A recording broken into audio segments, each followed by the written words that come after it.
tema principal desse podcast é o seguinte: como encontrar esperança na confusão em que vivemos? Então, a princípio, a gente olha assim para a sociedade, para o nosso redor, e a gente pensa, putz, que confusão, né? Às vezes eu falo uma coisa com uma pessoa, a pessoa não entende. Às vezes eu escuto a pessoa e eu percebo que a pessoa não consegue dizer aquilo que ela quer. E às vezes a pessoa mesmo admite que não consegue. E às vezes ela quer dizer uma coisa e ela diz, mas ela não percebe que eu não entendo ou que eu não posso entender daquela forma que ela está falando. Ou eu não entendo simplesmente o que a pessoa diz. E não é só comigo, eu vejo que ao redor é assim também. Porque se a pessoa não sabe falar para mim, na verdade é porque ela não consegue, ela não sabe se expressar. Aí o que acontece? Você vê um bando, né, de pessoas que não se expressam bem, não conseguem dizer aquilo que realmente estão sentindo, aquilo que realmente pensam, dizendo aquilo que elas não conseguem para outras pessoas que também não conseguem entender. E aí acontece aquele negócio que eu acho que é comum ouvir aqui do brasileiro, que é o seguinte: o que o leitor, o que a pessoa que está escrevendo quis dizer com aquilo? Então você não tem mais aquela ideia de que não, a pessoa realmente está escrevendo porque ela quer dizer aquilo que ela está escrevendo. Não, você tem a ideia de que a pessoa está escrevendo, mas na verdade por detrás ela quis dizer outra coisa. Então nós já estamos normalizando a falsidade. Porque o ideal é que a comunicação seja simples. Se eu quero café, eu vou pedir café. Me dê um café, por favor. Ou simplesmente me dê um café. Eu não vou enrolar e falar a fórmula do café para dizer que eu quero café. Eu não vou dizer qual que é a temperatura que a água do café vai entrar em ebulição. Eu não posso dizer qual a temperatura que a água do café vai ferver para pedir um café. Eu não olho para uma pessoa e digo 100 graus preto para pedir um café, porque não faz sentido. E é mais ou menos isso que acontece. As pessoas elas usam palavras não para dizer aquilo que elas querem realmente. Elas usam aquelas palavras como símbolos, símbolos que representam sensações. Então é o tempo todo pessoas tentando emitir sensações para as outras utilizando as palavras. Isso não pode ser, isso não é possível. Só que essa confusão ela não se limita só apenas nas relações entre uma pessoa e outra, no particular, no privado, na família e até entre os amigos. Elas vão se expandindo. Você pega o conceito de justiça, por exemplo, a justiça brasileira. Ela é fundamentada numa ideia de que o bandido ele não deve sofrer corporalmente a pena, ele deve sofrer a pena na alma. E aí como que você vai fazer, como que o Estado, como estrutura física, vai fazer para um indivíduo sofrer na alma alguma coisa? Ele não faz. Porque essa pena na alma, que a gente sabe, é aquela pena na consciência, né? Porque de fato quem vai punir a alma é Deus. Agora, isso é assim, foi estabelecido dessa forma. E os juízes quando vão julgar, eles têm essa base. Então, por um lado você pensa, putz, eu acho que se o bandido cometeu algum crime, ele deve ser preso. E ele não deve ser preso para ser reeducado, porque para mim pouco importa que se ele será reeducado ou não. Ou você pode pensar assim, tá, tudo bem que ele seja reeducado, mas o importante é que ele esteja preso.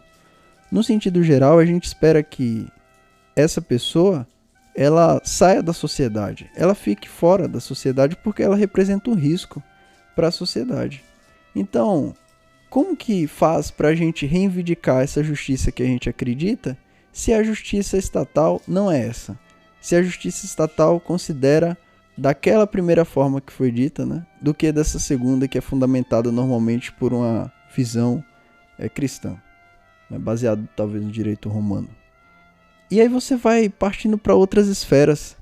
Imagine que cada palavra que uma pessoa diz com a boca dela, né, ela diga 10 palavras, talvez ela não saiba o significado de 2 ou de uma, o significado real.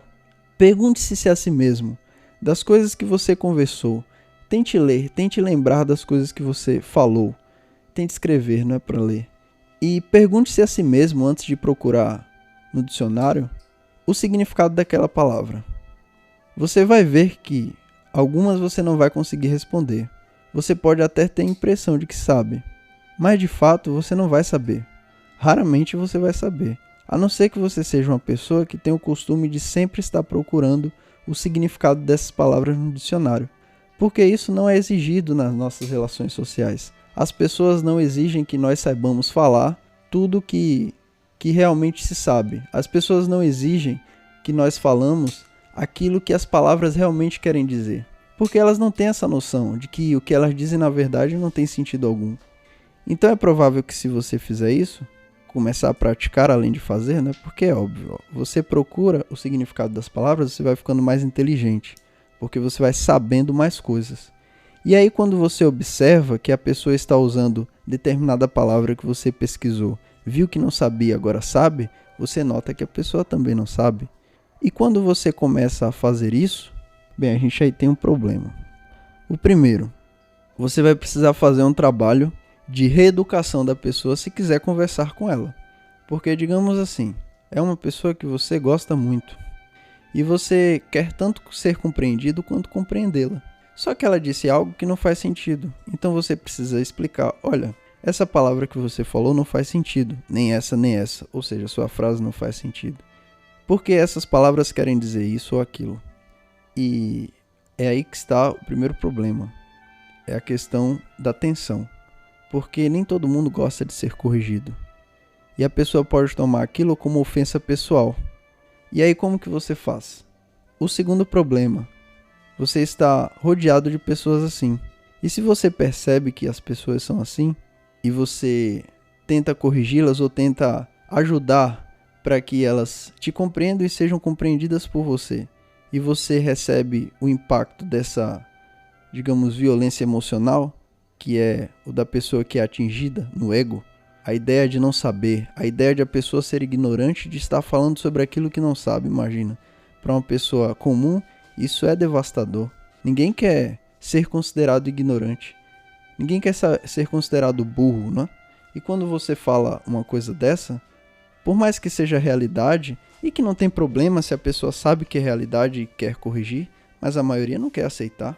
E aí é onde vem esse segundo problema. Você estará só, porque é só você e o seu conhecimento das coisas que você tem. Mas e aí, como partir? Como sair da caixinha da solidão e ir para outros mundos? Como expandir além daquilo? Porque você sabe que existem outras pessoas com outros horizontes. Você assim imagina, assim como você tem o seu horizonte, as suas percepções, as suas visões das coisas, você quer chegar a um determinado lugar, é bom que existam pessoas ao seu redor que também tenham bons horizontes, horizontes vastos, ambições para chegar em algum lugar. Porque isso te fortifica, te fortalece. E aí como furar essa bolha? Como sair desse local fechado, desse quadradinho que você está? Bem, aí é mais complicado, porque primeiro isso só depende de você. Você vai precisar encontrar os meios para quebrar essa barreira. E a princípio você pode até tentar quebrar na força, isto é, dialogando com as pessoas e querendo ser compreendido o tempo todo. E insistentemente fazê-las, ou tentar fazer com que elas sejam compreendidas, tentar compreendê-las. Existe esse exercício. Esse exercício é a força bruta, né? Porque você está forçando uma situação a acontecer. Existe um outro meio, que é quando por acaso você encontra pessoas que estejam em semelhante caminho. Elas podem não estar no mesmo caminho, mas elas estão atrás de um horizonte que vai além da própria vida delas. Normalmente fundada, idealmente, na vida de outras pessoas, consideradas por essa pessoa maior. E é assim que nós nos libertamos dessas caixinhas. Porque eu já não estou mais só. Existem outras pessoas comigo. E aquela necessidade que eu tinha de ser compreendido e de compreender o outro, ela já não é mais tão necessária assim. Eu não preciso de tanto esforço. Eu não preciso gastar tanta energia para fazer com que essa realidade seja possível, com que eu seja compreendido, que o outro me compreenda, né? Então, eu posso já caminhar livremente. Eu posso focar nas minhas coisas, nos meus objetivos, olhar para o outro e falar de igual para igual.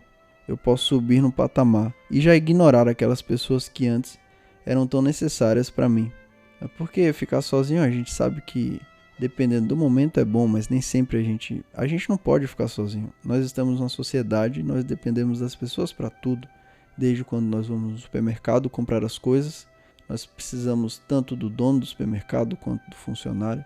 Ao momento que pedimos o Uber, ao momento que pegamos o ônibus, ao momento que assistimos uma TV, que usamos a internet, alguém precisou conectar aquela internet lá na minha casa, né? Então, por essa necessidade de sociedade, que só é possível por causa da capacidade de comunicação humana, é que nós conseguimos ter essa sociedade. E a comunicação é essencial. Por isso que esse primeiro ponto é fundamental. Primeiro, entender o que não sabe e procurar saber. Segundo, conhecer as pessoas que estão nesse caminho para poder não ser atrapalhado, não ser impedido e não ter que enfrentar tantos obstáculos. Ou até ignorar alguns obstáculos que podem parecer grandes, mas que ao lado de outra pessoa não são tão grandes assim.